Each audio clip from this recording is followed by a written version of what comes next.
Hello, today I'm going to show you how to restart your Garmin Xtin 2X Solar.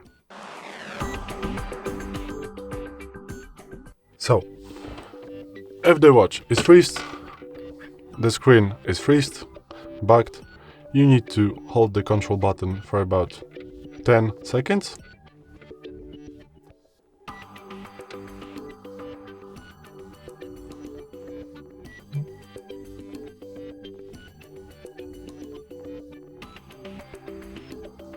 As you can see, the watch is now off, and to turn it on, you just need to press the control button for about 2 seconds and the watch is going to turn on.